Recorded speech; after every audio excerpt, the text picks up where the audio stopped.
Construire du mobilier à base de bois de récupération, c'est l'un des objectifs de la coopérative Air2Use. Cette coopérative, qui compte un Namurois parmi ses créateurs, a lancé un partenariat avec une entreprise de formation par le travail basée à Cour-Saint-Étienne, dans le Brabant wallon. Son nom, Happy Days.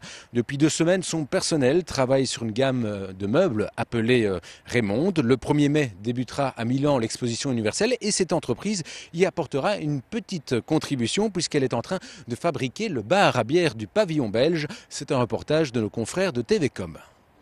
Ces tables partiront mardi pour l'exposition universelle de Milan qui démarre le 1er mai et c'est dans cet atelier chez Happy Days à Cour-Saint-Étienne qu'elles ont pris forme.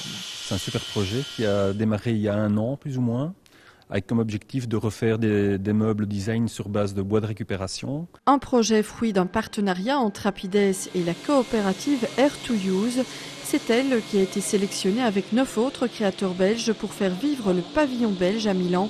Le projet Raymond est né. Il y avait 5 wallons et 5 néerlandophones. On a été sélectionnés pour mettre en avant la partie récupération de matière. Il faut savoir que le thème de l'Expo universelle cette année, c'est une nouvelle énergie pour demain et nourrir la planète. Donc ici, on est vraiment dans un projet de développement durable aussi. Je pense que c'est ce qui a séduit l'architecte et le scénographe du pavillon belge à Milan. Des créations fabriquées à partir de meubles en fin de vie, on les démonte, on récupère le bois massif et on en fait de nouvelles planches. Ça, c'est la gamme de mobilier Raymond que l'on fait. Ça se caractérise en général par des meubles en lamelé collé avec un panel d'essences différentes assez grand. Et l'idée qui est assez originale également dans le produit ici, c'est qu'on voit l'histoire des différents meubles qui composent celui-ci. Donc on voit les anciens assemblages, tonneaux mortaises qui restent apparents, ce genre de choses. Donc, ça amène une petite note un peu d'histoire mobilier qui est assez chouette. Sur ce projet précis d'Expo à Milan, les ouvriers et stagiaires d'Happy Days travaillent seulement depuis 2 semaines.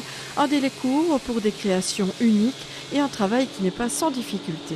Oui, la complexité vient de l'assemblage de bois d'essences différentes qui vont réagir de façon différente au changement d'humidité, de température, etc. Ils viennent aussi du fait que ces bois ont été utilisés une première fois. Donc c'est des bois qui ont déjà été peints, qui ont été vernis. Et donc il y a une certaine expertise à avoir pour assembler ces bois correctement. Entreprise de formation par le travail, cela fait 30 ans qu'Happy Days accueille des stagiaires avec des activités qui ont évolué avec le temps pour se concentrer sur la menuiserie et la vente.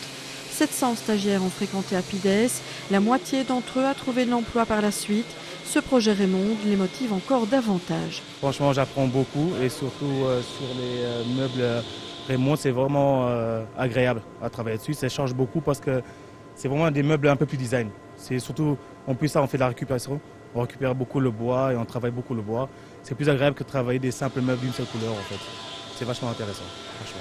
On voit que la motivation est supplémentaire pour ce genre de projet parce qu'on sort de nos activités traditionnelles de placard cuisine, quoi. C'est un produit d'exception pour un lieu d'exception. L'exposition universelle de Milan ouvrira le 1er mai.